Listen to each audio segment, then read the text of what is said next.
దేవునికి స్తోత్రం. మీ అందరికీ నా క్రిస్మస్ శుభాకాంక్షలు తెలియజేస్తున్నాను.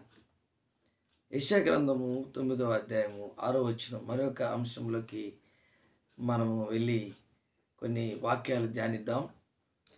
ఏలయనగా మనకు శిశువు పుట్టెను, మనకు కుమారుడు అనుగ్రహింపబడెను, ఆయన భుజము మీద రాజ్యభారముండును.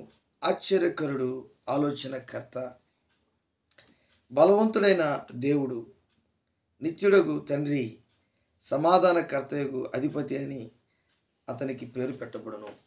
దేవుని బిడ్డలారా, ఈరోజు మనకు బలవంతుడైనటువంటి దేవుడు. ఈరోజు ఆయన ఎంత బలవంతుడంటే ఆల్ఫయు ఓమేగయు ఆయనే. సృష్టిని శాసించగలిగినటువంటి బలవంతుడు.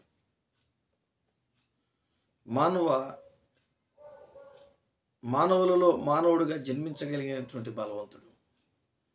మానవునికున్నటువంటి ప్రతి బలహీనతను జయించి ఆ బలహీనతలన్నిటిలో విజయం పొందుకున్నటువంటి బలవంతుడు ఆయనే మన ప్రభువును రక్షకుడైన యేసుక్రీస్తు. కాబట్టి ఆయన ఈ లోకానికి ఎందుకు వచ్చాడంటే బలహీనులను, దరిద్రులను, దీనులను, అలాగే ఏ పని చేయలేనటువంటి బలహీనులను బలపరిచి గొప్ప కార్యములు చేసేవారుగా చేయుటకు మన ప్రభువును రక్షకుడైన యేసుక్రీస్తు ఈ లోకానికి వచ్చి జన్మించాడు. అదే నిజమైన క్రిస్మస్. కాబట్టి ఈరోజు నీ జీవితంలో ఆ బలవంతుడైనటువంటి యేసుక్రీస్తుని నీవు చేర్చుకోవడంలో ఒక ముఖ్యమైనటువంటి ఉద్దేశము కలిగి ఉండాలి.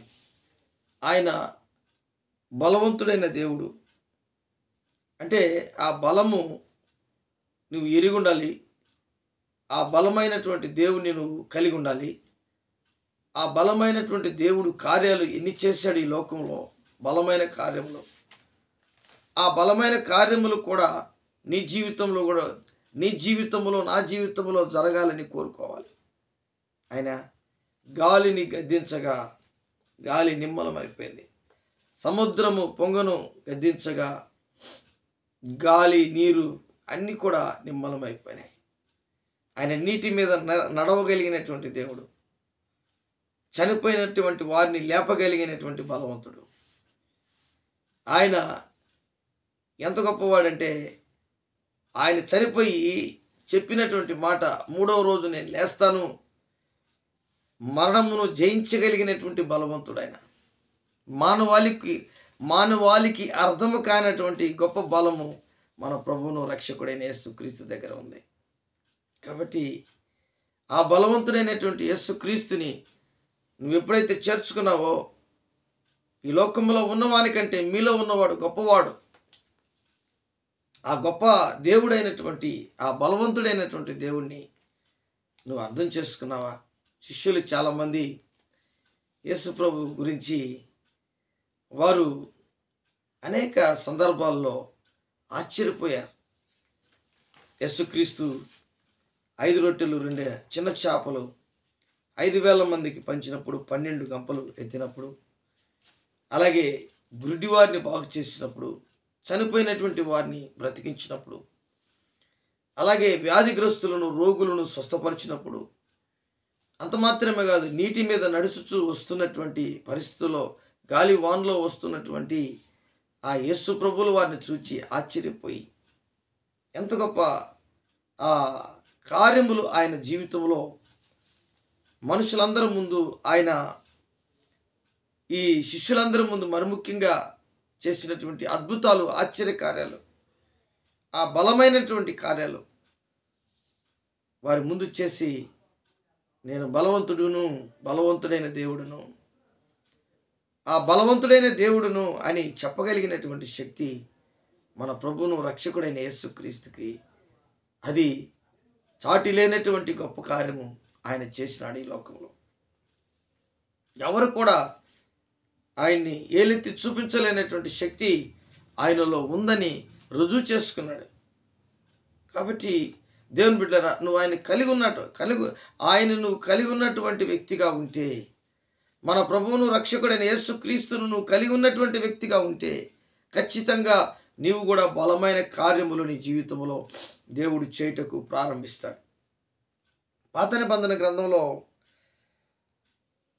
దావీదు జీవితంలో 2వ సమూయేలు గ్రంథం 22వ అధ్యాయము 22వ అధ్యాయం 33వ వచనంలో దావీదు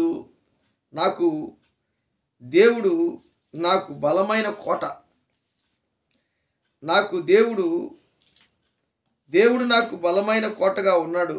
ఆయన తన మార్గమునందు యథార్థవంతులను నడిపించును. ఆయన మార్గమందు యథార్థవంతులను నడిపించును. ఎలాంటి మాట అంటే దేవుని యొక్క బలము దావీదు తెలుసుకున్నాడు. ఈ 2వ సమూయేలు గ్రంథము 22వ అధ్యాయము 1 నుంచి కానీ మీరు గమనించినట్లయితే సౌలు రాజు చేతిలో నుంచి ఆ బ్రతికించినటువంటి దేవుడు, అనేక రాజుల చేతిలో నుంచి విడిపించి బ్రతికించినటువంటి దేవుడు, కాపాడినటువంటి దేవుడు, ఆయనను బట్టి ఈ 2వ సమూయేలు గ్రంథము 22వ అధ్యాయం అంతా కూడా ఆయన ఒక కీర్తనగా రాసుకున్నాడు దేవుని యొక్క బలమును గురించి. అలాగే 63వ కీర్తనలో కూడా దేవా నా దేవుడు నీవే, వేకువనే నిన్ను వెదుకుదును, నీ బలమును నీ ప్రభావమును చూడవలనని పరిశుద్ధాలయమందు నేను ఎంతో ఆశతో నీ తట్టు కనిపెట్టి ఉన్నాను. అంటే ఆయన బలము, ఆయన యొక్క ప్రభావము ఈరోజు చాలామంది జీవితాల్లో బలమైన దేవుడని మనం అర్థం చేసుకునే పరిస్థితుల్లో లేము. ఆయన దగ్గరకు పోతే ఒకవేళ ఏదైనా చేస్తాడేమో అని అనుకుంటారు, కానీ ఆయన చేయలేనిదంటూ ఏది లేదు, అన్ని సమస్తము చేయగలిగినటువంటి దేవుడు. దావీదు అది తెలుసుకున్నాడు. అందుకే ఆయన నా బలమైన కోట. దేవుని యొక్క ఉన్నతమైనటువంటి స్థితి దావీదు జీవితంలో తెలుసుకున్నాడు ఆయన. అందుకే అంటాడు, దేవుడు నాకు బలమైన కోటగా ఉన్నాడు, ఆయన తన మార్గమునందు యథార్థవంతులను నడిపించును. నువ్వు యథార్థంగా ఉంటే చాలు, నీతి న్యాయములు కలిగినటువంటి వ్యక్తిగా నిన్ను చేసేస్తాడు. యథార్థముగా ప్రవర్తించే వారికి దేవుడు ఏ మేలు చేయక మానడు, ఖచ్చితంగా దేవుడు చేస్తాడు. కాబట్టి యోబు గ్రంథము 36వ అధ్యాయం 5వ వచనంలో యోబు అంటాడు, ఆలోచించుము, దేవుడు బలవంతుడు కానీ ఆయన ఎవరిని తిరస్కారము చేయుడు, ఆయన వివేచన శక్తి బహుబలమైనది. అంటే దేవుని యొక్క ఉద్దేశంలో యోబు జీవితంలో దేవుని ఉద్దేశంలో ఉన్నాడు. ఆయన కష్టాల్లో, బాధల్లో, ఇబ్బందుల్లో, ఉపద్రవాల్లో అన్నిట్లో కూడా ఆయన బలమును, ఆయన వివేచన శక్తిని, బహుబలమును ఆయన గుర్తు చేసుకుంటున్నాడు. ఈరోజు నేను కూడా